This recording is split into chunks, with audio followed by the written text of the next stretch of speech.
Nuevo varapalo, uno más de la Audiencia de Sevilla, la jueza Mercedes Alaya por su instrucción de la macrocausa de los ERES.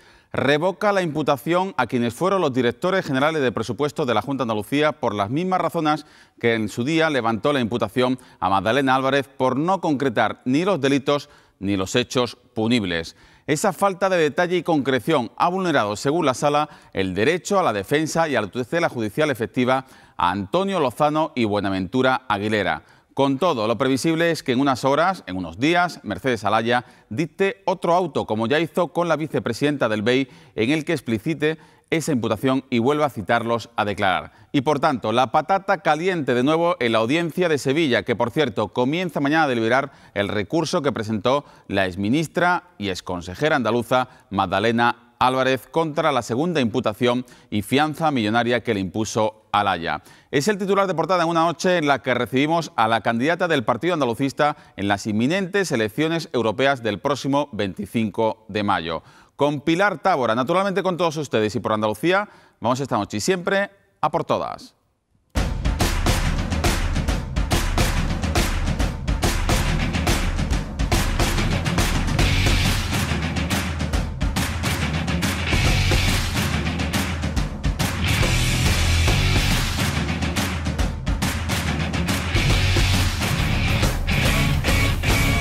Andalucía, buenas noches. La Audiencia de Sevilla revoca otras dos imputaciones de la juez Alaya a dos exaltos cargos de la Junta de Andalucía después de que desimputara también a Magdalena Álvarez. La sección séptima de la Audiencia Provincial Hispalense entiende que se han vulnerado los derechos de defensa y a la tutela judicial efectiva de los directores generales de presupuestos Antonio Lozano y Buenaventura Aguilera. El tribunal ordena a la juez Alaya que concrete los hechos que les imputa.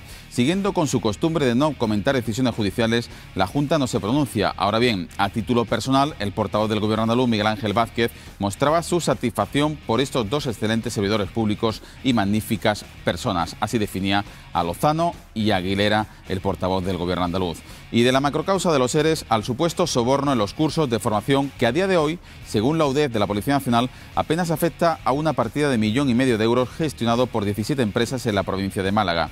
Sin embargo, la filtración de un fraude millonario aún no confirmado ha hecho mucho daño al sector, según denuncia la Federación de Empresas de Formación en Andalucía, que pide cautela a las instituciones y partidos para no propagar una imagen de corrupción generalizada sobre un sector muy profesional. A todo esto, la Junta reconoce que revisa todas las subvenciones de los cursos de formación de 2007 a 2011 para poner orden en el pasado. Defiende la transparencia de la Junta y acusa al PP de emporquecer el panorama político andaluz. Transparencia e información desde el minuto 1 por parte de este Gobierno y confusión y alboroto y ruido por parte del Partido Popular. Hemos asistido a una estrategia de la confusión, a una filtración tendenciosa e interesada utilizando una institución del Estado como es el Ministerio del Interior. Así las cosas, el PP andaluz R que R insiste en que la presidenta de la Junta tiene que dar explicaciones y asumir responsabilidades. Y sobre esto tiene que dar explicaciones doña Susana Díaz, porque ella lo sabe todo, repito, lo sabe absolutamente todo, porque ha estado en las entrañas del Partido Socialista de Andalucía desde hace años y porque ha ocupado puestos de enorme responsabilidad y por donde pasaba toda la información, todo lo que se hacía en el Partido Socialista y en la Junta de Andalucía. Y el portavoz de Izquierda Unida, José Antonio Castro, ha enfatizado en que el Gobierno andaluz comparezca y ofrezca explicaciones, pero huyendo de un circo político de confrontación. Por lo demás, la Junta aprueba un decreto que reduce las trabas administrativas para crear empresas en Andalucía. Las 535 autorizaciones que se necesitan hoy para crear una sociedad se quedarían en 471. La Junta agiliza 64 trámites autonómicos y facilitará la constitución de nuevas empresas en tan solo 5 días y con asesoramiento gratuito. José Sánchez Maldonado, consejero de Economía. Un decreto que es pionero en la administración del Estado, en las administraciones públicas, en nuestro país, y creo que es un primer paso en el proceso de reducir todas aquellas trabas administrativas que impidan que determinados proyectos se queden en el cajón y no puedan llevarse a cabo. El decreto se tramitará como proyecto de ley en el Parlamento de Andalucía. Por lo demás, la Asociación por Derechos Humanos de Andalucía ha reiterado hoy las cifras que ya ofreció meses atrás en Cádiz para desmontar que las costas andaluzas, o Ceuta y Melilla, estén sufriendo una avalancha de inmigrantes indocumentados. 2.743 personas entraron en Andalucía de forma irregular en 2013, casi un 20% menos que el año anterior.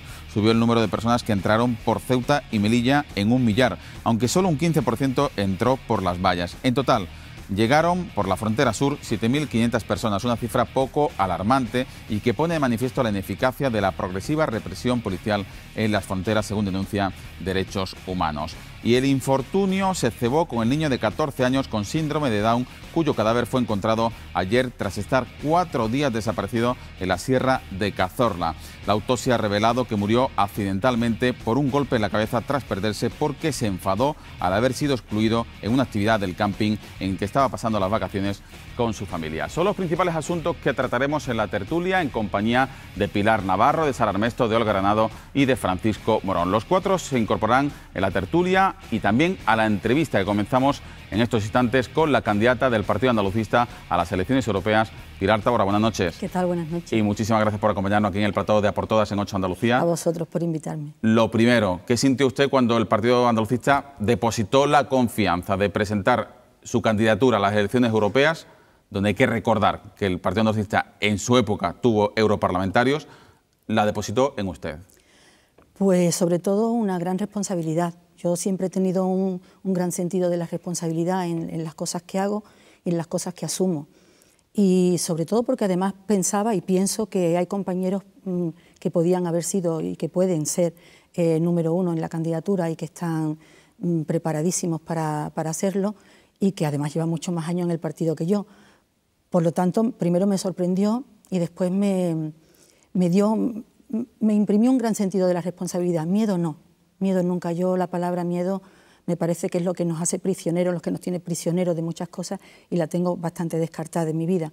Pero sí que mucha responsabilidad y mucha satisfacción y, por supuesto, mucho agradecimiento a que hayan depositado en mí esa confianza, ¿no? Nos comentaba Antonio Jesús Ruiz, el secretario general de su formación del Partido Andalucista, hace unas semanas que estaba aquí también en este plató, que habían tenido ustedes bastantes ofertas para ir en alianza con algunas formaciones políticas y que lo habían desechado. ¿Por qué ir en solitario en esta ocasión? Más que en solitario, vamos libres, vamos más libres.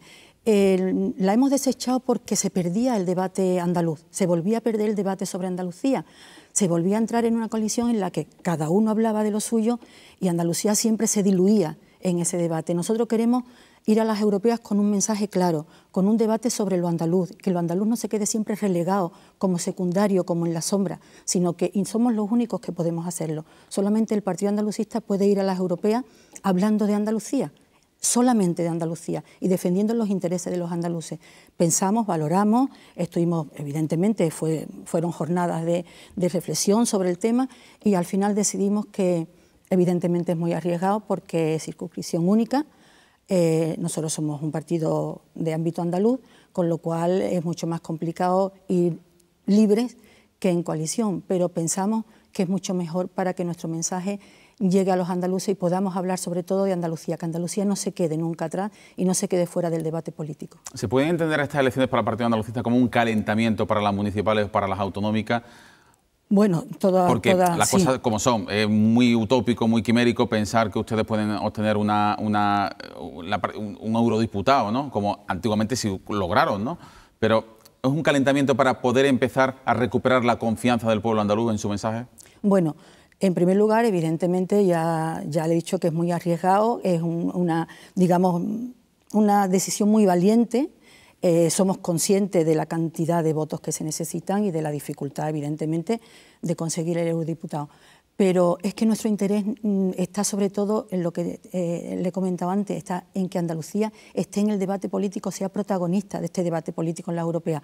Evidentemente vamos a estar y el Partido Andalucista va a estar presente, con lo cual ya estará más presente en las municipales y en las autonómicas, o en las autonómicas y las municipales, dependiendo del orden en la que se vaya a dar, ¿no?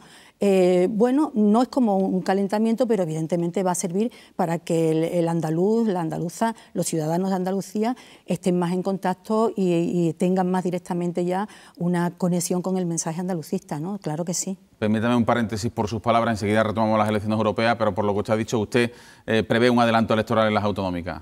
A mí me da la sensación de que, no sé, ahí por otoño podríamos tener algún adelanto. Me da esa sensación, pero no tengo ningún dato que te lo pueda confirmar. Sí, pero la ¿no? salud del pacto de gobierno entre PSOE y Izquierda Unida usted no la ve demasiado potable, ¿no? Bueno, la veo ahí. La veo ahí. Yo creo que, y además yo creo que eso lo va a dictar mucho y de alguna manera las encuestas que se estén haciendo y los datos que tenga el Partido Socialista de poder ganar o no ganar esas elecciones. Yo creo que eso va a ser uno de los, digamos, de las bases fundamentales para convocar elecciones adelantadas. A mí me da la sensación de que sí, pero bueno, ojalá de todas maneras se agote la legislatura y se hagan las convocatorias de elecciones cuando corresponde. Bueno, volvemos a las elecciones europeas, que para eso precisamente le hemos convocado hoy. Usted es la candidata del Partido Andalucista. ¿Dónde va a poner el acento? Porque usted dice que quiere que se hable de Andalucía, y Andalucía, sin lugar a dudas, tiene un problema capital, que es el paro.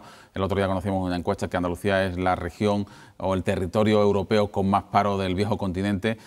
A usted, por lo que escucha en esta campaña electoral, ¿se están cimentando bien el discurso para salir del precipicio del paro que está sufriendo no solo Andalucía, sino España y buenas partes de los países europeos? Bueno, vamos a ver, nosotros evidentemente el acento lo tenemos que poner ahí, porque ese es el hecho diferencial andaluz. El hecho diferencial andaluz es que tenemos un 36% de paro y un 64% en los jóvenes, y que además somos el territorio con más paro de toda Europa, pero de toda Europa. Más que cualquier territorio de Grecia, más que cualquier territorio de Portugal, de toda Europa. A mí me da vergüenza decir esto, sinceramente, después de 32 años de gobierno socialista en Andalucía, a mí me da, y un territorio como el que tenemos, absolutamente rico en cualquier materia prima, en trabajadores como nadie. Cuando en la migración los alemanes pedían a trabajadores andaluces para que fueran, eran los que mejor trabajaban. Una tierra como esta, que esté a la cola de Europa, y que tenga un índice de paro como el que tiene, la verdad es que si nosotros defendemos nuestra tierra y trabajamos por nuestra gente, tenemos que poner el acento en intentar quitar esta lacra, que además es una lacra que va más allá de la crisis. Esta lacra de Andalucía no es una lacra nueva y que tiene que ver con la crisis. En el primer cuarto del siglo XX, incluso antes, Andalucía ya tenía unos índices de paro tremendos, incluso con la República. Quiero decir que el tema del paro en Andalucía y de que esta tierra es una tierra abandonada, y una tierra de alguna manera ninguneada por el Estado siempre y abandonada por los suyos, incluso por el propio gobierno andaluz. Si no, no tendríamos este índice de paro en estos momentos. Evidentemente los andalucistas tenemos que poner el acento ahí, en intentar quitarnos de encima esta lacra que es la que nos tiene absolutamente como una tierra y en un lugar que no nos corresponde. Yo, por eso te decía, me da vergüenza pensar que en un territorio como el andaluz es un territorio en las condiciones en las que los tenemos, con una imagen terrible que es la que se está dando en Europa y en el resto del mundo, y además un territorio que no le corresponde.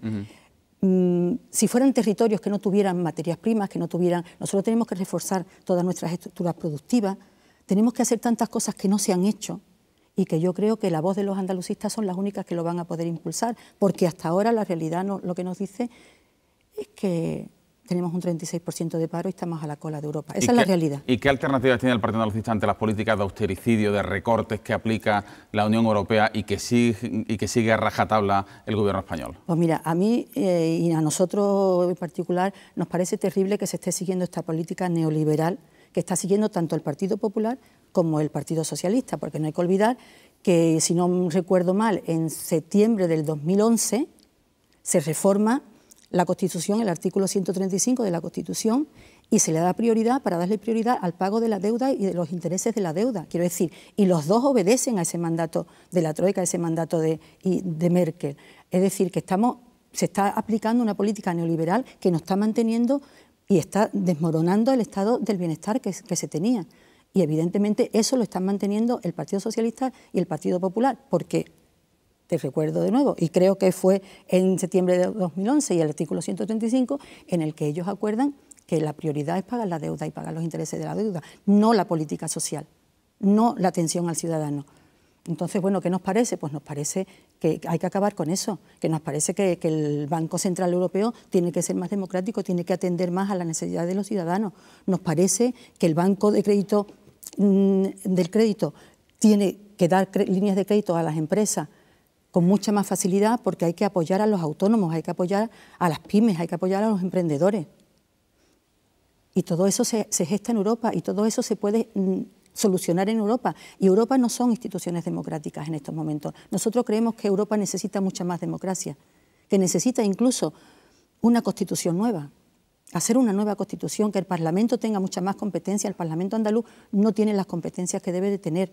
Quiero decir, hay que democratizar Europa y, por supuesto, que los ciudadanos tengan mucha más participación en las decisiones, incluso del Banco Central Europeo. Usted ha puesto el acento en una clave, sin lugar a dudas, y es precisamente el préstamo, ¿no? El préstamo que está cerrado a cal y canto. ¿Cómo se explica usted que el Banco Central Europeo ponga el precio del dinero al 0,5% y que en Alemania se den préstamos a empresas al 2,5% y que en España se den muy pocos, pero los que se dan estén al 8 o 9%, como decía ayer, por ejemplo, José María Algora, que es el presidente de CEPES? Pues eso es una de las cosas. ¿Cómo podemos ser competitivos? Es que no podemos ser competitivos. Es que no podemos ser competitivos. Es que, incluso, lo digo por mi propio sector, es que si las empresas no reciben los créditos o los créditos que reciben son, digamos, nos cuesta mucho, nos cuesta más que a Alemania, nos cuesta más que a cualquier país, a otro país europeo, nosotros no podemos ser competitivos. Pero no porque no tengamos capacidad de competir, que no tengamos capacidad de crear, sino porque es que económicamente estamos asfixiados. Estamos absolutamente asfixiados. Hoy nos hemos enterado de que se van a aligerar todos los trámites para las empresas, para que en 5 o 6 días puedan... Bueno, pero ¿y el dinero? ¿Dónde está el dinero? Tú puedes hacer una empresa en vez de en un mes, en 5 días, pero ¿dónde están los créditos? Coche que echarle gasolina. ¿Dónde están los créditos? Evidentemente. Bueno, estamos ante unas elecciones europeas que quizás tengan mayor acento andaluz que nunca en los candidatos. Luego no sabemos si en las políticas, pero evidentemente Miguel Arias Cañete presidiendo la lista del Partido Popular con Teresa Jiménez Becerril, número 3. Billy Meyer encabezando la lista de Izquierda Unida. Usted encabezando la lista del Partido Andalucista. Soledad Cabezón, número 3 del Partido Socialista. ¿Eso garantiza que se hable de Andalucía o usted cree que van a estar plegados a los intereses nacionales de sus respectivas formaciones? Para nada, nunca ha garantizado eso, que se hable de Andalucía. Ellos son andaluces que obedecen a sus partidos y a sus partidos además en Europa. Quiero decir, cuando en España se está votando al Partido Socialista, se está votando a un candidato alemán, que es el cabeza de lista de Europa por el Partido Socialista, o cuando se vota al candidato del Partido Popular se está votando a un señor de Luxemburgo. No se están votando andaluces, y los andaluces que están en esos partidos siguen las pautas que marcan su partido, no las que le marca Andalucía. Por ejemplo, Willy Meyer, que lo han mencionado, votó en contra del acuerdo pesquero que beneficiaba a la pesca y a los pescadores andaluces. Quiero decir, que haya andaluces en Europa no garantiza para nada que se defienda Andalucía. Para que se defienda Andalucía tiene que haber un partido que sus intereses sean estrictamente los andaluces y no los del Estado. De Miguel Arias Cañete quiero preguntarle 2 cosas. Una, hoy hemos conocido que tenía empresas de su propiedad, al menos una de ellas trabajó, facturó para la Administración Pública del Estado. Ha salido hoy en campaña electoral. Y por otra parte, sí me gustaría preguntarle que qué le parece lo que ha tardado el Partido Popular en presentar al señor Arias Cañete como candidato y que siga siendo, a día de hoy, ministro del Gobierno de España. Bueno, a mí está claro que tanto las elecciones europeas no tienen interés para el Partido Popular y ni siquiera tampoco para el Partido Socialista. No tienen interés porque no quieren hablar de ellas. Quiero decir, son elecciones en las que, como además se intuye que va a haber un índice alto de abstención, es un debate en el que no quieren entrar. A mí me parece que hayan tardado tanto, significa que no le estaban dando demasiada importancia a las elecciones europeas, sino no me explico que no hayan nombrado candidato antes. Que tenga empresas o no tenga empresas, yo la verdad es que a mí me gustaría que cuando nosotros estemos hablando, hablemos de Andalucía. Yo no quiero perder tiempo en hablar de otros partidos, entre otras cosas porque ya se encargan ellos de despedazarse entre ellos mismos. A mí me parece mal, pero me parece que hay que perder el tiempo o que hay que ganar el tiempo en ver cuáles son las situaciones de los ciudadanos y resolver las situaciones de los ciudadanos en vez de estar intentando ver cuál es el punto flaco del otro para denunciarlo, para sacarlo al día siguiente y para ganar más votos el que denuncia. La verdad, eso es evidente y yo a mí me parece que eso es fatal. Le compro el argumento que usted está exponiendo, pero también le quiero decir una cosa. Hay un creciente euroescepticismo, cuando no eurofobia, de los españoles, de muchos países, porque todas las noticias que nos llegan de Europa son ajustes, recortes, austericidios y son malas noticias en definitiva. Entonces, para intentar hacer confiar a la ciudadanía en Europa, en las instituciones europeas, en que el futuro está en Bruselas, en Luxemburgo, es necesario una campaña en la que, a su juicio, los partidos están echando la carne en el asador para decirle a los españoles, a los andaluces, que es necesario votar. Yo creo que no. Yo creo que no. Yo creo, y además me parece que se está restando importancia a lo que Europa significa para nosotros. En las grandes líneas políticas que nos afectan directamente se están gestando y se crean en Europa. No sé por qué se quiere dar la sensación de que Europa está tan lejos. Europa, el ciudadano la va a sentir lejos cuando sienta que no le está repercutiendo sus políticas. Pero cuando sienta que sus políticas están beneficiándolo, va a darse cuenta de que Europa está muy cerca. A mí me da una sensación de que se está intentando obviar y evitar el debate europeo. Y sobre todo, hay muy poca información al ciudadano. A veces, en los debates políticos, se ponen a hablar de siglas que la gente no entiende. Muchas veces decimos, no sé, el BCE, y nadie sabe qué es el Banco Central Europeo. O nos referimos a cualquier otra, y la gente no sabe de qué estamos hablando o de qué se está hablando.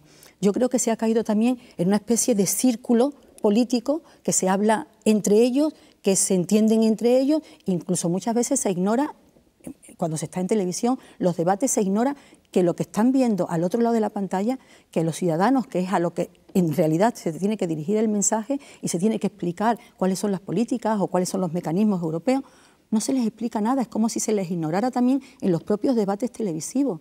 Yo creo que al ciudadano se le ignora, el político está como encerrado en sí mismo, como una especie de burbuja, repitiendo mucho que hay que estar en la calle, que hay que oír al ciudadano, pero lo repiten ya incluso también un poco como papagayos, porque durante todos estos años atrás, porque todos son políticos y profesionales, digamos, que se han dedicado a la política durante mucho tiempo, nunca lo han hecho. ¿Por qué lo hacen ahora si nunca lo han hecho?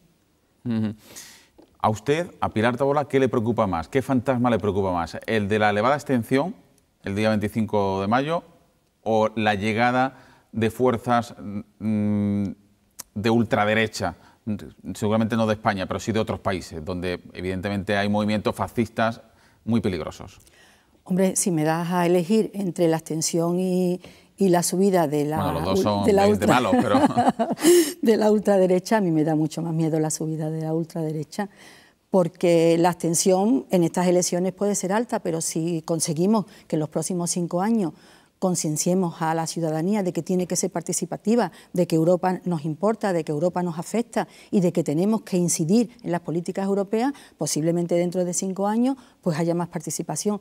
Pero si lo que hay es mucha derecha en el Parlamento Europeo, va a ser muy difícil que sea participativo. Queda apenas un mes para las elecciones, para que los andaluces, los españoles, acudan a votar, para los europarlamentarios, y todavía no hemos escuchado, por ejemplo, un asunto cardinal para Andalucía, como es que en el reparto de las ayudas comunitarias del marco 2014-2020, Andalucía perdió 1.400 millones porque antes era comunidad de convergencia y ha pasado a ser comunidad de transición, para llegar a ser en un futuro, ojalá sea así, comunidad de competitividad. Pero se produce el contrasentido de que cuando se utilizan los baremos para decir cuánto dinero tiene que recibir Andalucía, estalla la crisis y hemos vuelto a tener parámetros de ser una comunidad de convergencia. Sin embargo, ya estamos recibiendo dinero como si fuese comunidad de transición.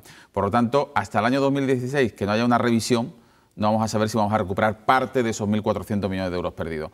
¿Por qué no se está hablando de esto? ¿Qué es lo que realmente debería importar en esta campaña electoral? Porque no se habla de Andalucía. Porque no se habla de Andalucía. No se habla de eso porque no se habla de Andalucía. Porque la candidata del Partido Socialista no habla de Andalucía, porque el candidato del Partido Popular no habla de Andalucía, porque los candidatos de otros partidos estatales, de cualquiera, de Vox, de Podemos, de Ciudadanos, no hablan de Andalucía. El debate no está encima de la mesa porque no se habla de Andalucía. Por eso los andalucistas creemos que somos necesarios en este debate y que somos necesarios en estas elecciones. porque somos los únicos que podemos explicar, vayamos donde vayamos, estando con los ciudadanos como estamos, todos los días. Yo me muevo todos los días por todo el territorio y estamos explicando, fundamentalmente explicando, alejándonos del meeting, de ese meeting que no sirve para nada, que solamente arranca aplausos estériles. Los aplausos no sirven para nada, lo que sirven son las acciones y las políticas que incidan y beneficien a los ciudadanos y que expliquen y que formen al ciudadano y que el ciudadano sepa qué es todo esto, cómo se mueve, cómo se gestiona en Europa. Eso no se está haciendo y no se está hablando de que Andalucía ha perdido todo eso y no se está hablando de que Andalucía ha perdido 418 millones de euros en ese triunfo que trae el Partido Popular en la PAC, porque no se habla de Andalucía. Por eso los andalucistas queremos estar en este debate europeo, porque si yo posiblemente no estuviera aquí ahora, no estaríamos hablando de eso. Estaríamos hablando de cualquier otro asunto estatal y no estaríamos hablando de que tenemos que seguir siendo considerados, estando en los índices de paro que tenemos, en convergencia. Pues enseguida... Que no hemos convergido con nada. Yo es que no sé además dónde está la convergencia. Es que todavía no veo la convergencia por ningún sitio. Los parámetros hace unos años nos acercaban al 75% de la renta, pero nos han vuelto a alejar con la crisis. Bueno, vamos a hacer una pausa para la publicidad obligada. 3 minutos, volvemos con Pilar Tábora, que es la candidata del Partido Andalucista a las próximas elecciones europeas. Vamos a seguir hablando, por tanto, de Andalucía ante la próxima cita electoral con las urnas el 25 de mayo. Pero ya se incorporan a esta mesa de análisis los 4 tertulianos, los 4 periodistas que nos acompañan aquí esta noche.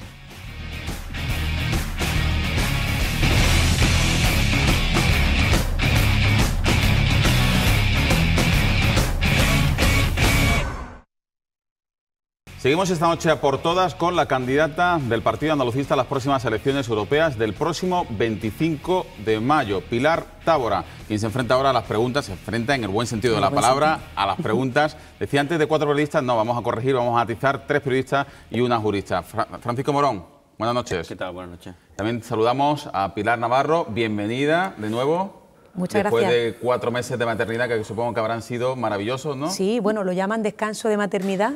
Y es agotamiento, Es ¿verdad? agotamiento, bueno, mucha alegría, pero cansada un poquito y muy contenta, desde luego, de volver y de tener ya un niño de 4 meses. Pues bienvenida. Muchas Hola, gracias. buenas noches. Buenas noches. Y bienvenida también, damos la bienvenida después de un ligero paréntesis, también por motivos personales, de los que todos nos alegramos. Sara Ernesto, buenas noches. Buenas noches. Bueno, pues Pilar Tábora, candidata del Partido Andalucista. Bueno, pues atacamos, si le Atacamos. parece. Yo le quería preguntar en primer lugar sobre la pérdida de apoyo electoral que ha sufrido el Partido Andalucista en los últimos años. Según la última encuesta del EGOPA, el Estudio General de Opinión Pública en Andalucía, el sentimiento nacionalista andaluz ese apenas ha variado en los últimos años. Se mantiene, es leve, pero se ha mantenido. ¿A qué entonces atribuye usted la pérdida de confianza de los andaluces en el PA? Yo pienso que los andaluces la confianza no la han perdido en el Partido Andalucista. A ver, te explico. A los andalucistas, los andaluces nos castigan más cuando creen que nos hemos equivocado o cuando se han equivocado. Yo digo hemos porque ya me incluyo dentro de lo que es el Partido Andalucista, aunque no haya formado parte de ese pasado del Partido Andalucista. Cuando algo es muy cercano, parece que te duele más si tú sientes que no han cumplido o que no lo están haciendo bien. Cuando algo es más lejano parece que te afecta menos. Al Partido Andalucista yo creo que se le ha castigado más de la cuenta, y lo digo sinceramente, y lo observaba cuando estaba fuera. No entendía por qué cuando han sido tan buenos gestores, cuando los ayuntamientos que están, incluso en las políticas municipales, en Sevilla, se han logrado tantísimas cosas gracias al Partido Andalucista.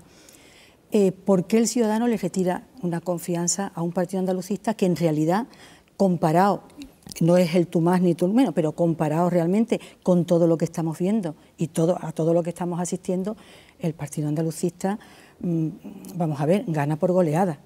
Entonces, yo lo que pienso es que lo cercano te duele y a veces también hay que hacer autocrítica, evidentemente, mucha autocrítica, porque la autocrítica, además de ser muy sana, es lo que te ayuda a avanzar.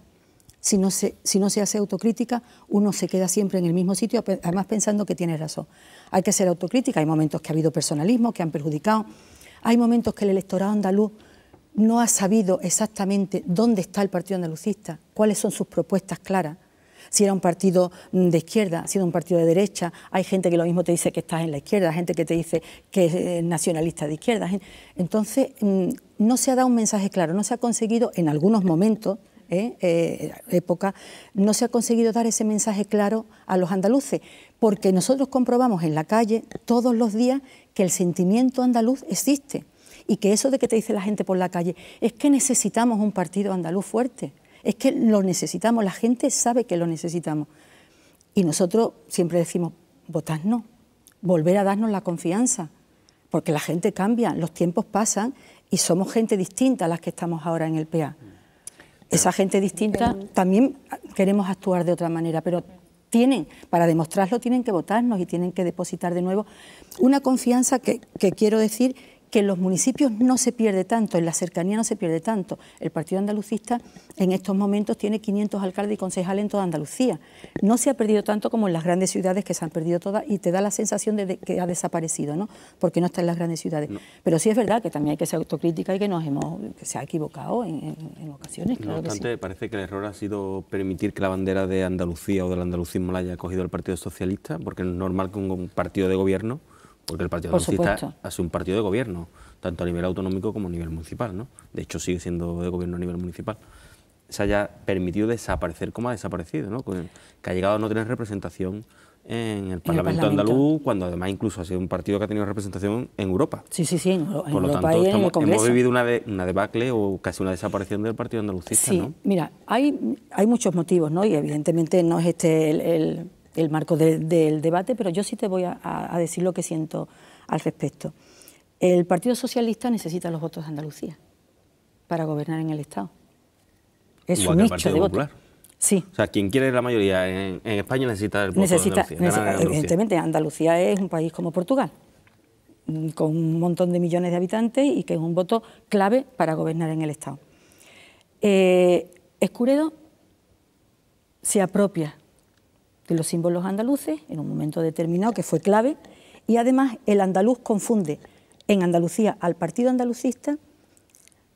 Socialista, con la defensa de lo andaluz, porque Felipe González fue un icono importantísimo en política y porque fue el primer presidente socialista andaluz junto con Alfonso Guerra. Entonces los andaluces reflejaban en ello como la defensa de Andalucía, olvidando que son partidos estatales que no se dedican a la defensa de Andalucía. Pero hubo una gran confusión al principio, que yo creo que incluso, por eso los 30 años del gobierno socialista, yo creo que se sigue manteniendo. El andaluz de alguna manera relaciona Partido Socialista y Andalucía de una manera casi automática, cuando no tiene nada que ver. Evidentemente, después de 32 años de gobierno, algo tendrá que ver. Pero hubo una usurpación de símbolos, es verdad, yo creo que me da la sensación que, aunque parezca raro que lo diga, pero que se ha pecado de ingenuo cuando se gobernó en la Junta de Andalucía, esa consejería que además fue clave, y la de turismo, y que la levantaron los andalucistas con su gestión y que la pusieron donde están los andalucistas con su gestión, y sin embargo los réditos se los llevó el PSOE, porque, insisto, los andalucistas han sido siempre muy buenos gestores y muy malos vendedores de su gestión. Bueno, también algunos errores se han cometido, ¿no?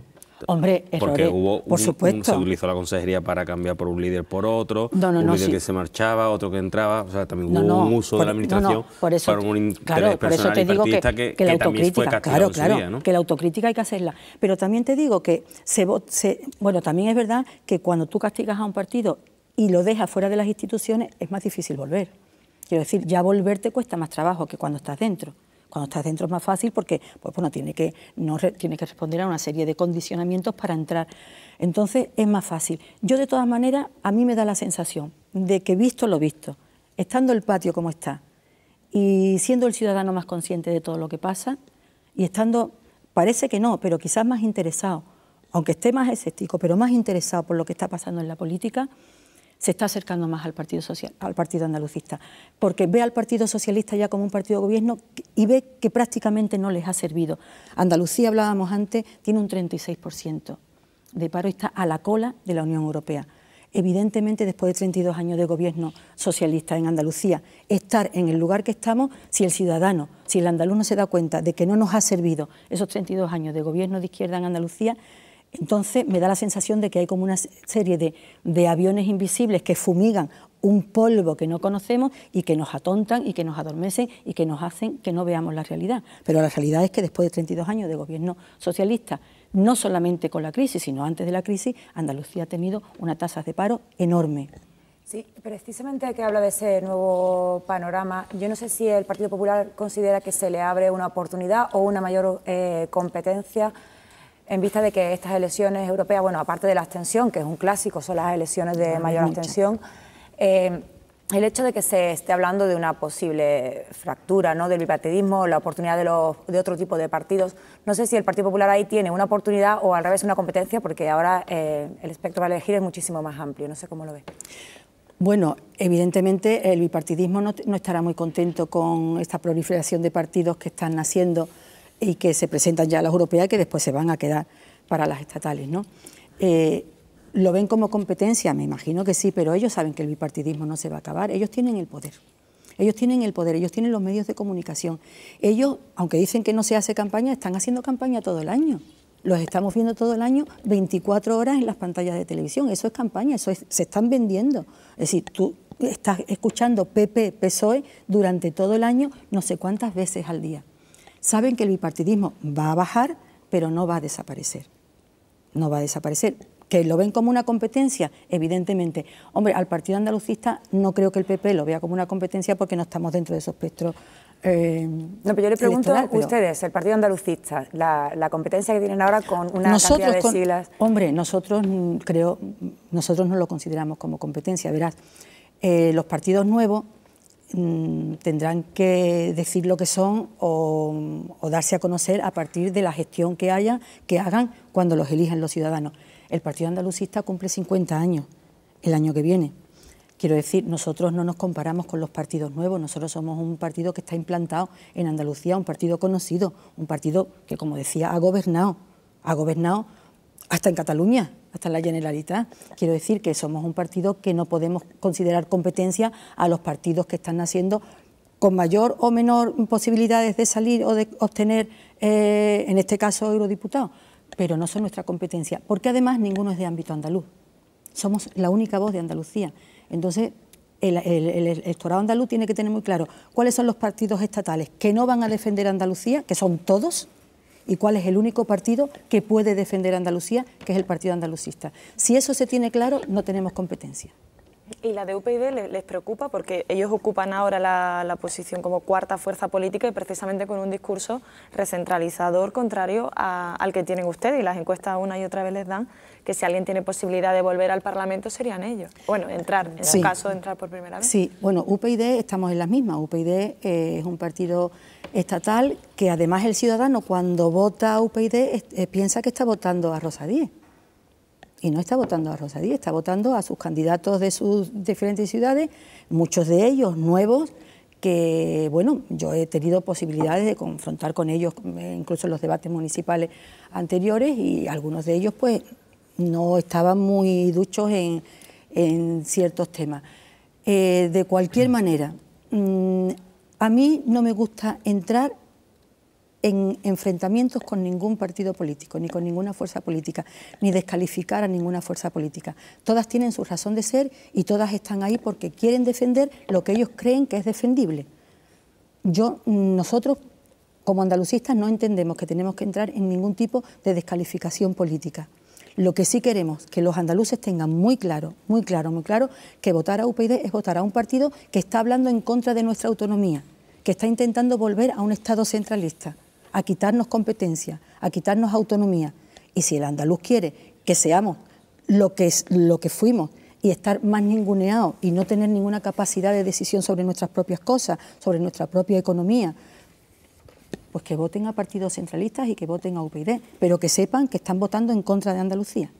Eso sí lo queremos dejar muy claro. A mí me gustaría, si me permitís el símil futbolístico, hoy que estamos en la noche de Champions, ay, futbolista, pues bajar un poquito el balón al suelo, ¿no? Y hablar ya de contenido y de mensajes de lo que ustedes pueden ofrecer a todo el electorado, ¿no? No solo a los andaluces, porque se están presentando a las elecciones europeas. Sí. Y en ese sentido, yo le he leído en diversas entrevistas comentar y reivindicar el valor del barrio, de la gente de barrio y de el sentimiento de pertenencia a una zona concreta, no solo a un territorio.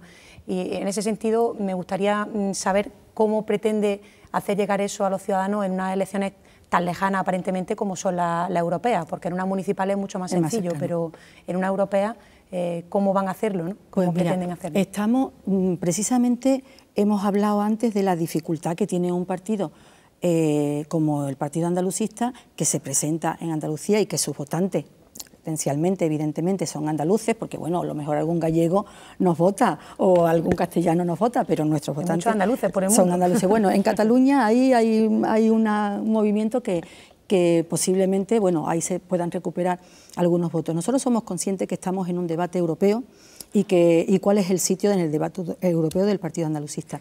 Somos conscientes de que Andalucía no puede estar fuera del debate, por mucha dificultad que haya en unas elecciones como las europeas a un partido digamos, territorial, ¿no? Pero lo hemos hecho porque no queremos precisamente que Andalucía esté fuera y porque además queremos informar a los andaluces de qué significa Europa para Andalucía, porque los demás no van a hablar qué significa Europa para Andalucía, van a hablar de qué significa Europa para el Estado español, no para Andalucía.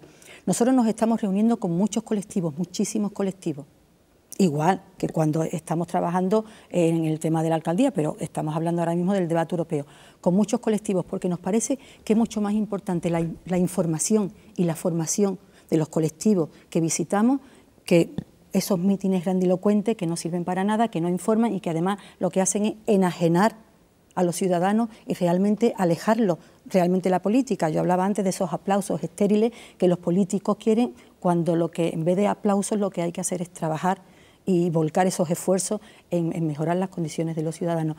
Estamos haciéndolo de una forma cercana, de una forma de tú a tú. A nosotros nos importa más que haya... Es como yo digo, ¿no? Cuando yo hago una película, te pongo un ejemplo. Si yo puedo conseguir que dos personas cambien su manera de ver el mundo o su manera de ver ese tema concreto, con esa película, solamente dos personas, merece la pena el esfuerzo. Pues te lo digo lo mismo, si conseguimos que en este debate europeo los andalucistas podamos hacer ver a los andaluces la importancia de la voz de un partido propio en Europa o fuera de Europa, en el Estado español, la importancia de un partido como el andalucista para nuestra tierra, aunque sea convencer a 10.000 andaluces de los 8 millones y pico, nos merece la pena, porque esa conciencia, esa persona que está convencida ya no va a cambiar más de voto. Ya va a ser un voto consciente y fiel. A nosotros nos parece que el voto en conciencia es un voto mucho más importante que ese voto que de alguna manera se rige por un marketing político, ¿no? Hablando de voluntades a la hora de depositar el voto, hay una ecuación que no casa, candidata andalucista, porque ¿qué es lo que pasa para que el Partido Andalucista, que tiene un gran granero de votos en poblaciones, yo que sé, por ejemplo en Sevilla, Utrera, o en Cádiz, San Fernando, Jerez, esos mismos votantes que respaldan ustedes en las municipales, no depositan ese voto andalucista en las unas autonómicas? ¿Qué es lo que ocurre? ¿Por qué? Pues no sé cuáles son esos mecanismos. Nosotros la verdad es que no lo hemos preguntado muchas veces, el por qué ese voto que está de la cercanía no va después... Que conocen la gestión vuestra, ¿no? Exactamente, después no va... Yo pienso que se ha hecho de alguna manera una política interesada en desvincular al andaluz de ese debate en el Estado, del debate andaluz en el Estado, y de hacerle creer al andaluz que el voto importante, donde se toman las grandes decisiones y los que pueden transformar esto son los partidos mayoritarios.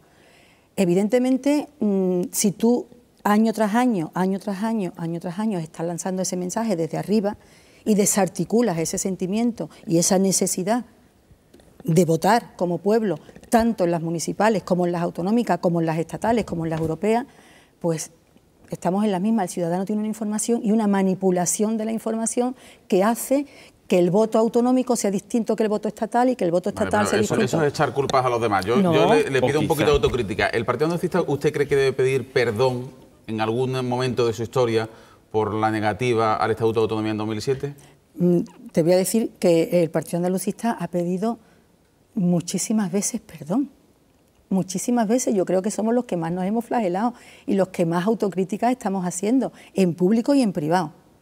Pero esta reflexión que yo he hecho, la digo porque es lo que a mí me cuentan. Yo en mi familia sé cómo se vota y en gente conocida sé cómo se vota, y el voto andalucista, en la cercanía es uno y cuando van a votar en las estatales es otro. No lo estoy diciendo porque estoy justificando, porque estoy echando la culpa a los demás, sino porque sé, por lo menos en el entorno en el que me muevo, que el voto no es el mismo cuando se vota en el Estado, cuando se vota en la autonomía o cuando se vota a una alcaldía. Pero quizá porque el partido andalucista no ha demostrado que puede ser o llegar a ser útil para el pueblo andaluz. Quizá puede ser ese el fallo real. Hombre, no, yo creo que el fallo es la falta de... Es que en los momentos clave parece que el partido andalucista no ha sido capaz de poner sobre la mesa sus intereses y defender el pueblo andaluz. Por ejemplo, en el apoyo al estatuto o en jugar un papel más importante en la reforma del estatuto de la Comunidad Autónoma de Andalucía. Bueno, ahí ha habido una serie de algo que decir. Que no... Ahí ha habido una gran manipulación informativa porque nosotros tenemos una autonomía gracias al partido andalucista. Eso que no se nos olvide nunca, ¿eh? La autonomía andaluza se debe a la gestión de Alejandro Rojas Marcos con Adolfo Suárez, que cambia el voto de la investidura por la autonomía andaluza, porque la autonomía andaluza se pierde el 28 de febrero. Con la ley en la mano, la autonomía andaluza el 28 de febrero está perdida. Alejandro Rojas Marcos encuentra un artículo, que es el 144 de la Constitución, que es el que negocia, donde no estaba el PSOE, y consigue que votando la investidura de Adolfo Suárez, Andalucía se le devuelva esa autonomía por el 151, que en realidad es el 144. Se puso el 151 porque son las mismas competencias, pero es el 144. Y eso es debido a Alejandro Rojas Marcos. Bueno, eso sería un poquito discutible. No. El papel de Alejandro Rojas Marcos yo no lo voy a poner en discusión, pero vamos, que al día siguiente estuvo también Clavero Arévalo y otra mucha más gente.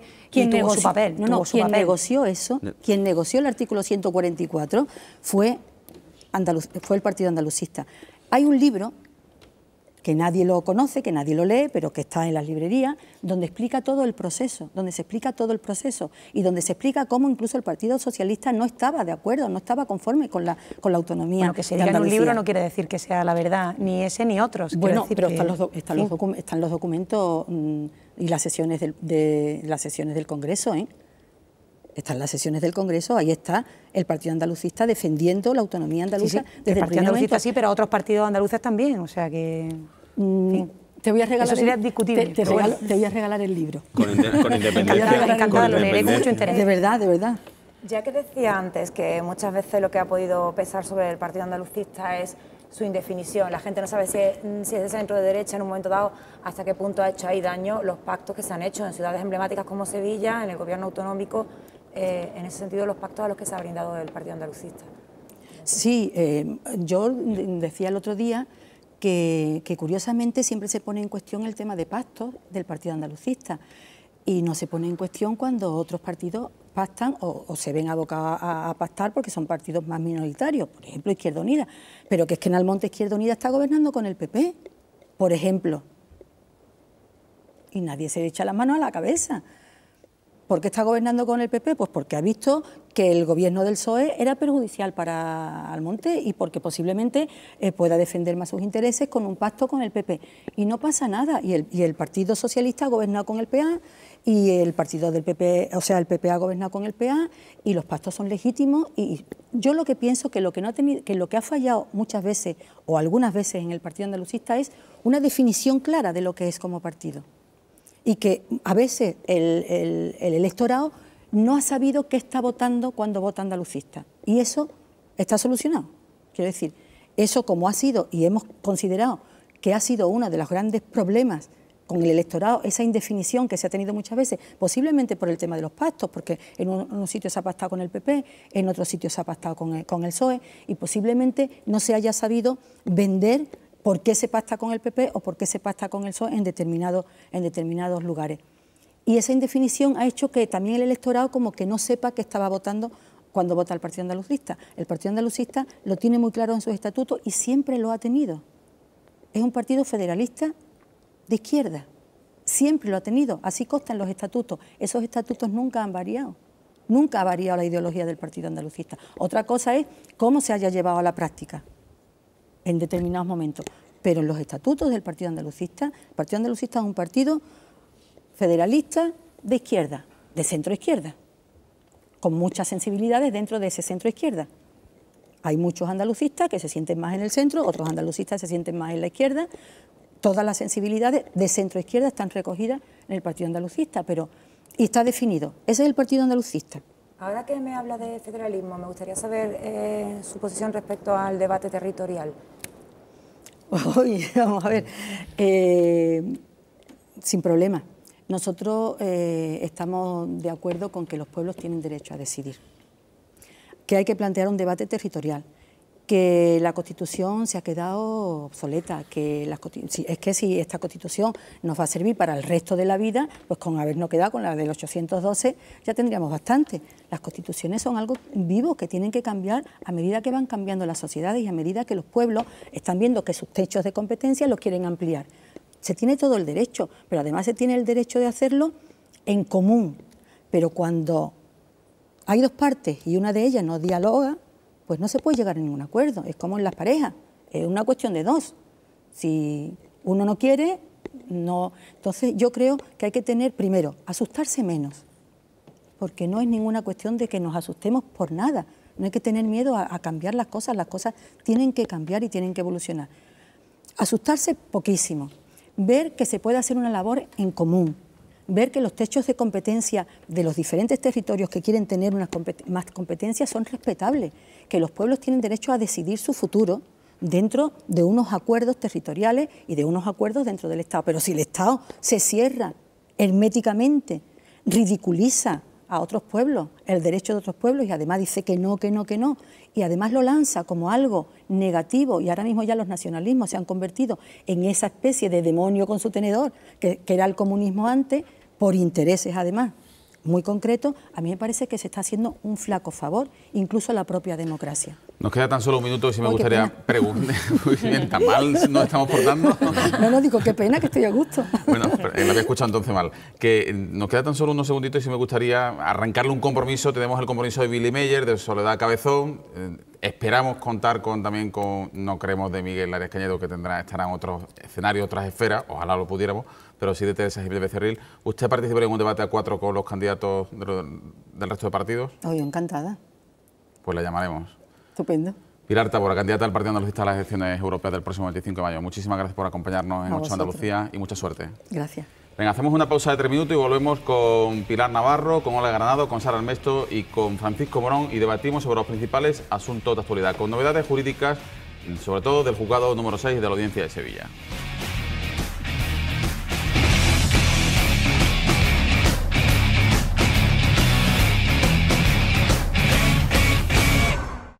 Tiempo ahora en A por Todas de tertulia, después de la entrevista con la candidata del Partido Andalucista a las próximas elecciones europeas del Partido Andalucista, insistimos, Pilar Tábora. Lo hacemos en compañía de Pilar Navarro, de Francisco Morón, de Sara Armesto y de Olga Granado. Vamos a analizar la actualidad con un asunto capital, porque hoy es noticia y mañana va a volver a ser noticia la Audiencia de Sevilla. Hoy, precisamente, la sala de la Audiencia de Sevilla ha revocado la imputación de los exdirectores generales de trabajo de la Junta de Andalucía, que habían sido imputados por la juez Araya por el uso de la figura de las transferencias de financiación. Según la Audiencia de Sevilla, según el Tribunal, según los 3 magistrados, pues no se les ha garantizado el derecho de defensa ni a la tutela judicial efectiva. También se revoca en otro auto pues la fianza de 46.600.000 euros a Antonio Lozano, el exdirector general de Presupuestos. Es la misma revocación con los mismos argumentos. Le pide la audiencia a la jueza que motive los hechos punibles, los posibles delitos, y todo hace indicar que si la jueza actúa como con Madalena Álvarez, pues en las próximas horas, en los próximos días, pues emitirá otro auto de imputación y volverá a citarlos a declarar. Pero en cualquier caso, lo primero, ¿qué os parece la decisión de la Audiencia de Sevilla? Empezamos contigo, Pilar. Bueno, yo más allá de la cuestión personal, ¿no?, que en este caso además comparto la impresión que daba el portavoz del Gobierno de la Junta de Andalucía esta mañana, creo que algunos de vosotros habéis estado en la rueda de prensa y comentaba a título personal que se alegra por estos dos exdirectores generales, ¿no? Yo puedo decir lo mismo, los conozco bastante y puedo dar fe de que son buenas personas y sobre todo muy trabajadores y buenos servidores públicos. Pero más allá de la cuestión personal, como digo, que yo me alegro de esta desimputación, por lo menos provisional, ¿no?, hasta que vuelva hasta mañana, sí, que vuelva al juzgado la jueza. Como decía, creo que esto es indicativo de de cómo se está llevando a cabo todo este proceso, ¿no?, de instrucción, que no podemos olvidar que todavía no se ha pasado la segunda fase, ¿no?, de enjuiciamiento, estamos simplemente en la instrucción. Y una tiene desde fuera la sensación a veces de que esto va demasiado lento, demasiado, porque ha habido imputados que han estado más de 3 años esperando simplemente para que se les tomara declaración, durante 3 años, con la pena que se suele llamar de telediario, ¿no?, que, en fin, que aunque esa persona luego sea suelta, pues a ver quién le quita el San Benito y ese lastre, ¿no?, de que mucha gente ya lo da por hecho que es culpable de algo de lo que todavía no se le ha juzgado, ¿no? Pero hay momentos que parece que va esto muy lento y de pronto va demasiado rápido, y ha pasado, por ejemplo, en estas imputaciones, ¿no?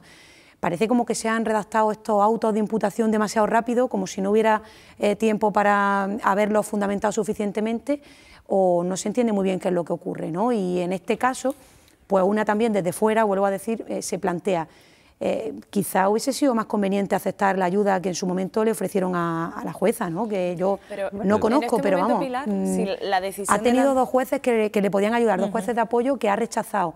Ahora la Fiscalía plantea también, la Fiscalía Anticorrupción, que se pueda dividir el caso, que se eleve lo más polémico y sobre todo pero ese es el tema de debate que pesa sobre esta instrucción. Pero ¿no? se opone continuamente y luego se ven algunos elementos de la instrucción que tienen defectos importantes de forma, como ha pasado ya y no es la primera vez. Entonces empieza a ser todo un poco rocambolesco, ¿no? Y al final el problema de todo esto es que al final probablemente por estos defectos de forma pues pueda haber determinadas personas que sí son culpables que se vayan de rosita al final por prescripciones y por diversos tecnicismos jurídicos, ¿no? Yo creo que muchos abogados se estarán frotando las manos, ¿no?, con estas cosas, ¿no? Lo hemos hablado varias veces, ¿no?, del riesgo que puede haber de nulidad en determinadas acusaciones, y sobre todo porque aquí estamos hablando de cosas muy graves, ¿no?, porque se ha conocido en el auto de la audiencia que habla de indefensión de estas personas, ¿no?, que no estaba fundamentada las acusaciones, por tanto no se podían defender.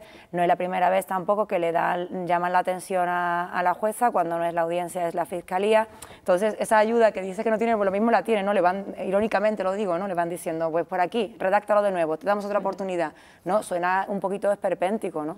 Lo que estamos es ante un despropósito claro, que realmente lo triste, lo preocupante es que no vamos a terminar de saber qué es lo que ha ocurrido, porque nos vamos a quedar ante situaciones que no se van a llegar a concluir la investigación y personas que a lo mejor sí son culpables y que van a quedar libres por la mala gestión que está realizando la jueza y por la mala instrucción concretamente que se está llevando a cabo.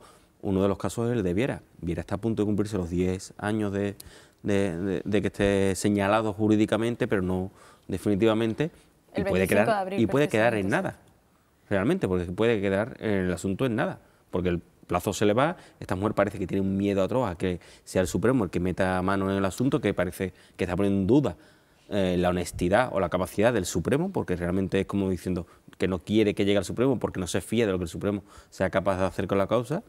Entonces no tiene ningún sentido. Pero la cuestión de Viera, ahí hay cierto debate. Cierto debate porque dice que al ser un delito de malversación podría tener incluso 5 años más para prescribir. Bueno, pero con independencia de eso no es normal que estemos todo el tiempo que estamos con este tipo de causas y que esta mujer no sea capaz de dividir el asunto y realmente ir elevando al Supremo aquello que corresponde que sea el Supremo el que juzgue, ¿no? Y que dé la oportunidad a los ex o altos cargos que están preimputados, bueno, en esa figura jurídica que se ha inventado, que tengan derecho a defenderse, ¿no? Hay que ver los términos que estamos conociendo, la preimputación y la desimputación. Pero vamos, que yo estudié Derecho y tampoco había estudiado la preimputación. El señalado tampoco, ¿no? Tampoco. O sea, ni el hecho de que vaya la Guardia Civil al Senado a presentar de manera irregular una imputación, a pedir información, perdón, de unos senadores, ¿no? Es que estamos viendo todo que es... Sí, pero no sé quién lo ponía, pero decía como que se le está dando la ayuda a la jueza para que vaya rectificando a sus propios autos. Bueno, la audiencia de Sevilla hasta el momento... Evidentemente, se le ha dado muchas oportunidades en muchos casos, ¿no?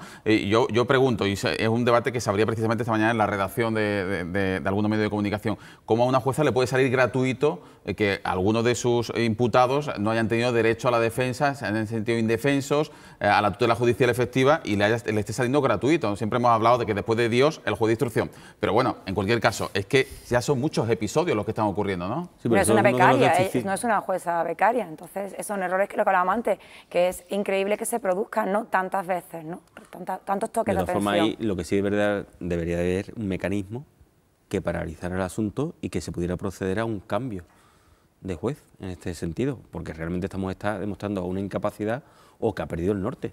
Es que recordemos que ese auto del que estamos hablando imputaba a 20 exaltos cargos. Claro, recurrió Magdalena, recurrieron Lozano y Aguilera conjuntamente, pero es que quedan 17 más. Pero es que si seguimos por el mismo procedimiento, van a ir revocando y luego nos situamos mañana en un nuevo escenario. No, es que empieza a deliberar la audiencia el segundo recurso de Magdalena Álvarez contra su segunda imputación por parte de Alaya y la elevada fianza de 26 millones de euros.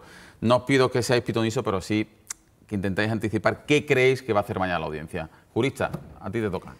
Bueno, la verdad que es difícil aventurarlo, ¿no? Sobre todo porque no conozco el fondo del asunto, más allá de lo que habéis transmitido los medios de comunicación, y por tanto es difícil pronunciarse en términos jurídicos, pero yo tengo la sensación de que si todo sigue como hasta ahora, pues probablemente vuelva a repetirse la misma historia, ¿no? Y es que probablemente la audiencia revoque de alguna manera esa decisión, pero no de forma definitiva, sino que al final lo que haga es pedirle a la jueza que vuelva pero eso ya no tendría sentido, ¿no? Respecto a la figura de Magdalena Álvarez. Está argumentado. Exacto, ella ya ha argumentado lo que no, pero se refiere a la fianza, claro. Y la fianza, claro. La fianza del todo punto desproporcionada, pero sí sobre la argumentación que ella hace para poder imputarla.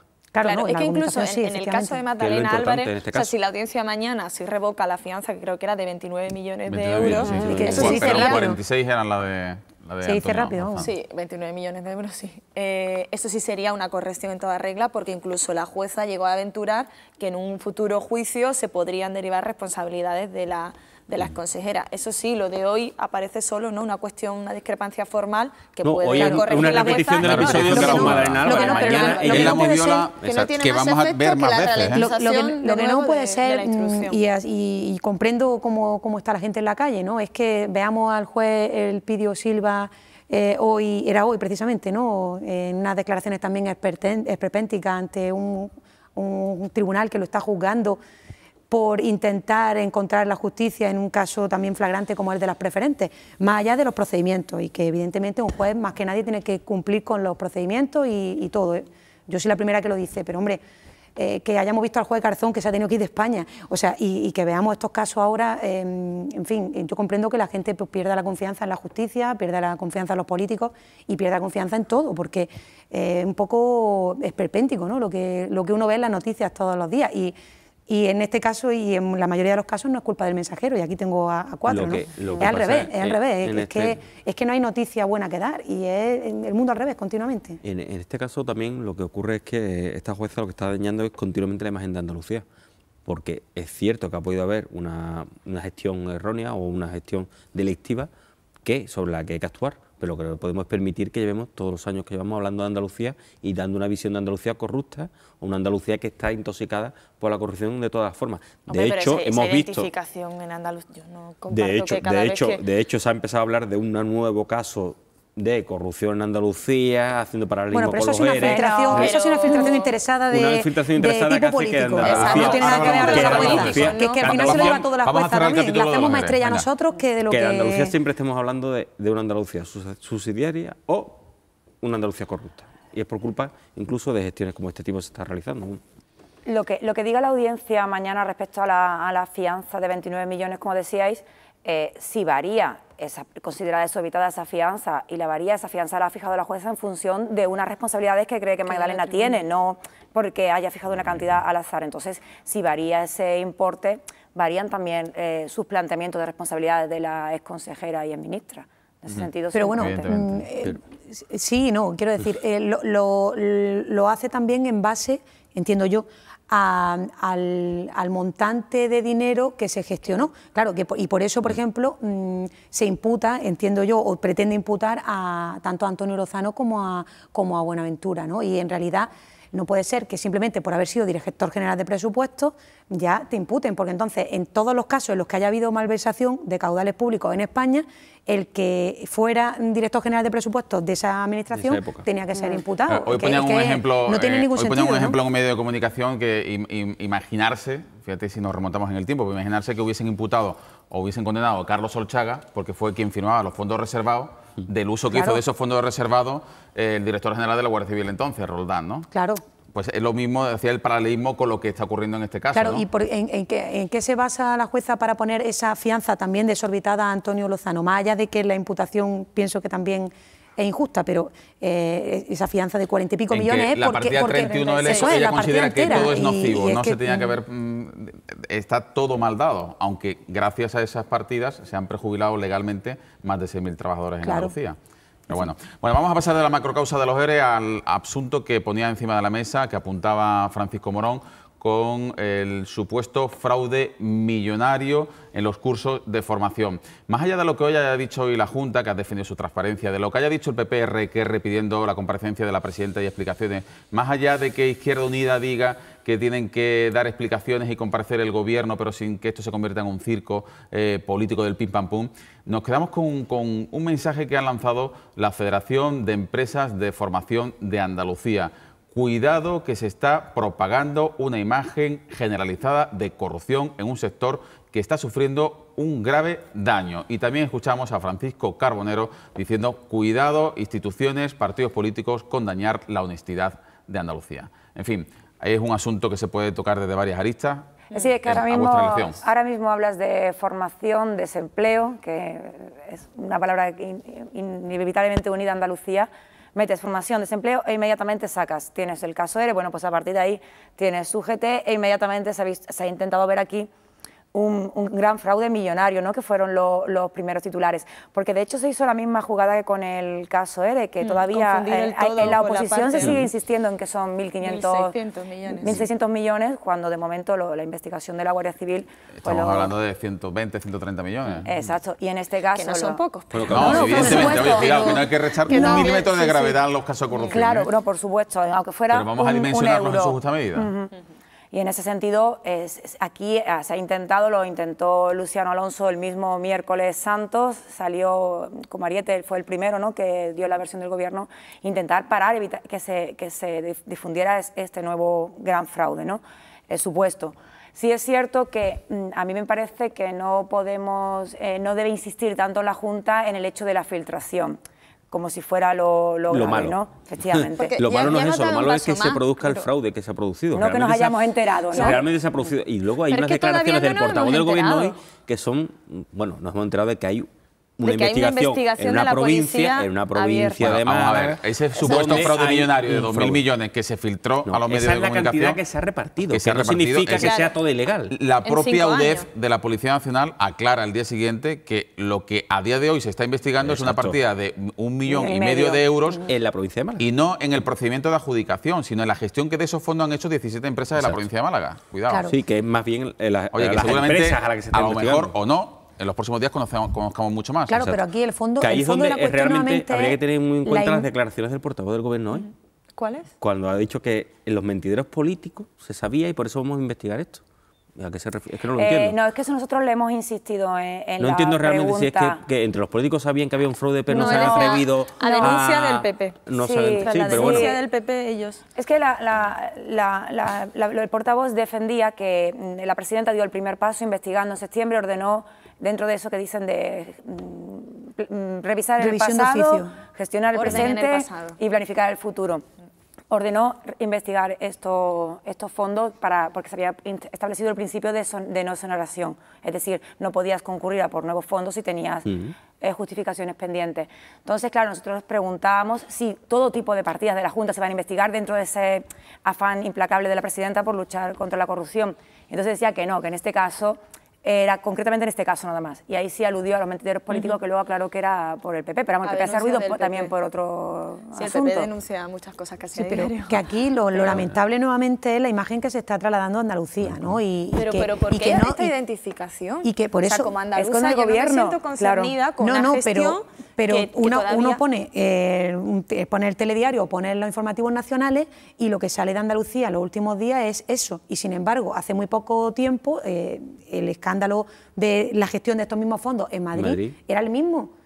O mayor, y sin embargo no se le ha dado tanto bombo, y eso es lo que, vuelvo a lo mismo, que... Sí, pero me parece un discurso victimista también. No, victimista no, lo que no puede ser es que la imagen que se traslade de Andalucía fuera de Andalucía sea esta, y esté además impulsada por gente que se dicen que son andaluces y que defienden mucho Andalucía. La imagen que se traslada a Andalucía es la real, que es que existe. No, la que hay no, porque la hay también en otras zonas de España y sin embargo no se hace tanto ruido, y sin embargo aquí parece que estamos todo el día todos o de feria o robando. Y no es así. Y sin embargo en otras zonas sí lo podemos confundir, porque muchas veces se intenta decir que es un ataque a Andalucía. Sí. No es un ataque a Andalucía, estamos hablando de una gestión política de un momento determinado. Evidentemente hay que revisarlo y tiene que pagar quien haya defraudado, y sobre todo en este caso es que ni siquiera, en algunos casos no es que haya defraudado, es que algunas de estas academias no son capaces de justificar esos cursos, que también se han comprometido a hacerlo, y si no lo hacen, pues tendrán que devolver el dinero. Si yo no digo que no, pero que hay veces que ni siquiera simplemente es pues porque no tenían una gestión suficientemente eficaz y han pasado años. Y no estoy defendiendo a nadie, estoy diciendo que lo que no se puede hacer es confundir todo, meterlo todo en un saco y además hablar del todo por la parte. Y lanzar el mensaje al resto de España de que Andalucía tiene en su territorio el mayor caso de corrupción de la historia de España, que lo hemos escuchado en boca de dirigentes populares en los últimos días. Eso es lo que no puede ser. Y yo no digo que eso sea un ataque a Andalucía, digo que la imagen que se está trasladando en el resto de España es ese. Como una, ¿no? Como pues que Andalucía sale malparada que cada vez que se puede limitar a las empresas o a la gestión de la Junta, ¿no? Claro. Sí, pero que se junta con otros dos escándalos que tenemos abiertos todavía, que son ERE, que claro, es es que están abiertos. El problema de este caso es que todavía está en una fase muy preliminar. Entonces no se pueden hacer comparaciones con el caso de los ERE, aunque no se sabe nada. Solo se sabe que la Fiscalía le requirió a la Junta información de 17 expedientes por 1,5 millones de euros. La filtración pareció bastante irresponsable, pero ya hemos dado un paso más desde que ayer la presidenta hablaba de que están revisando todas las subvenciones. Entonces, si la propia Junta pone en duda todas las subvenciones que ha dado desde 2007 a 2011, eso sí genera dudas y tendrán que explicar ellos por qué ahora han abierto 56 expedientes de reintegro para que le devuelvan toda y parte de la ayuda, y antes los controles, ¿en qué fallaron? Sobre todo cuando en un primer momento, como decía Olga en la comparecencia de Luciano Alonso, no se informó precisamente de esa investigación. Bueno, vamos a pasar página porque nos queda poco tiempo y queremos saber qué se ha dicho en las redes sociales. Por cierto, va a haber una protagonista de la profesión y bien que nos alegramos. Llega el Mundo Blog.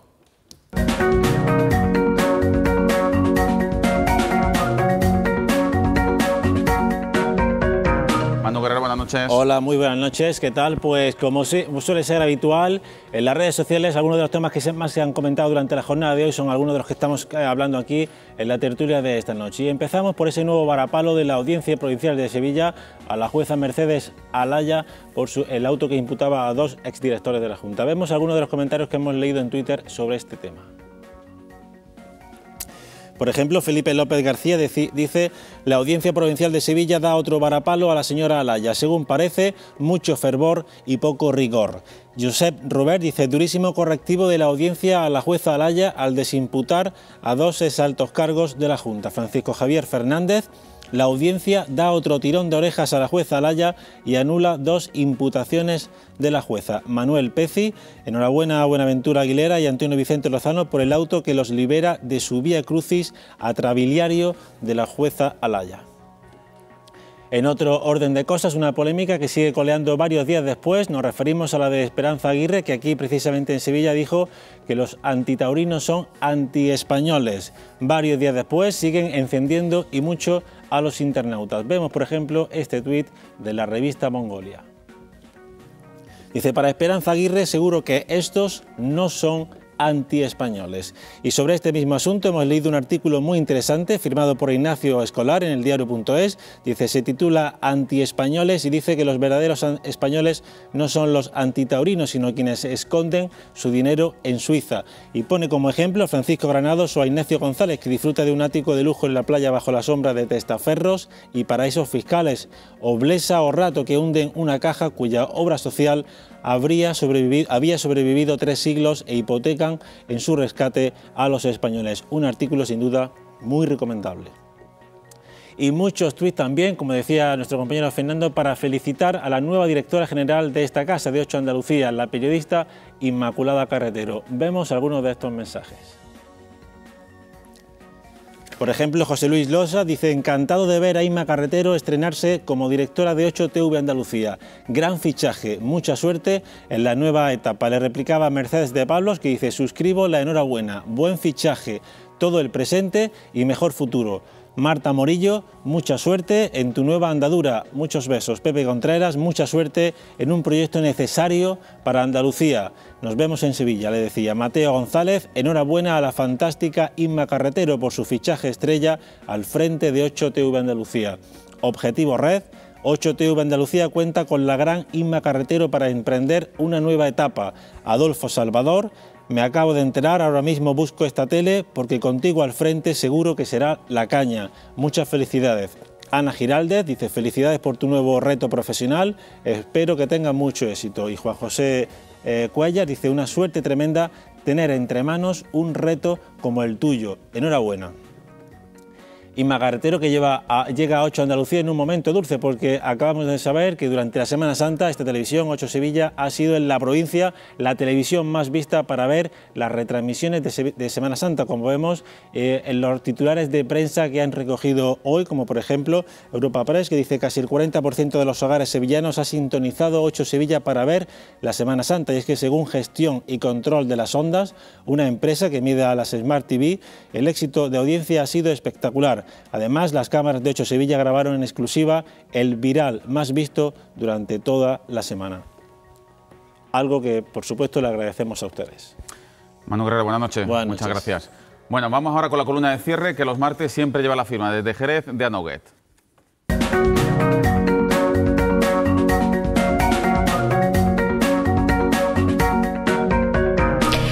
La Semana Santa deja una fuerte inyección económica, de ánimo y 35 personas muertas en la carretera, 9 más que el año pasado. Una de esas personas, por cierto, es una niña de 5 años que falleció el domingo en un accidente en la provincia de Sevilla. Ayer se decía que los conductores han podido relajarse, que ha bajado la concienciación, pero los datos son objetivos y apuntan a que la crisis, la falta de recursos de las familias y la escasez de inversiones de las administraciones están detrás también de este repunte. ¿Cuántas veces ha dicho usted o ha escuchado eso de que no cambia el coche hasta que se rompa? Pues eso es lo que piensan ya más de 13 millones de españoles. El año pasado la DGT envió más de 13 millones de cartas advirtiendo a los conductores con vehículos de más de 10 años que las muertes en accidente se duplican desde que un turismo supera la década. Hay más datos. El número de coches con 15 años es el más alto en España desde 2007. En el último lustro ha habido un déficit de más de 3 millones de matriculaciones y en 2013 los vehículos que más se vendieron fueron precisamente esos, los de más de 10 años. En España tenemos el segundo parque móvil más antiguo de Europa, solo superado por Grecia, y hasta los coches de empresa que antes de la recesión se cambiaban a los 8 años, ahora se aguantan hasta los 13. Ayer lunes, la delegada del Gobierno en Andalucía, Carmen Crespo, pidió a los conductores más prudencia, sobre todo en las carreteras convencionales, las secundarias, que son en las que se producen más accidentes. Y es que el tráfico en las autopistas de pago está cayendo en picado. El paso de vehículos por la AP4, la Sevilla-Cádiz, ha descendido más de un 20% desde 2010 y para colmo este año la tarifa del peaje ha vuelto a subir. Y fíjense, la alternativa a esa carretera de pago, a la Sevilla-Cádiz, es una nacional sin desdoblar y con varios puntos negros por alta siniestralidad, como el paso de esa carretera por el Cuervo. La columna que la ha firmado, como siempre los martes, Anoguet desde Jerez. Pilar Navarro, Olga Granado, Sara Armesto, Francisco Morón, a los 4, ha sido un placer, muchísimas gracias, buenas noches. Buenas noches. Mañana volveremos con el coordinador andaluz de Izquierda Unida, Antonio Maillo. Nos acompañarán en la tertulia Elena Manzano, Antonio Avendaño, Ángela Cañal y Fernando Vicente. La columna de cierre la firmará desde Sevilla Mercedes de Pablo y como siempre iremos a por todas.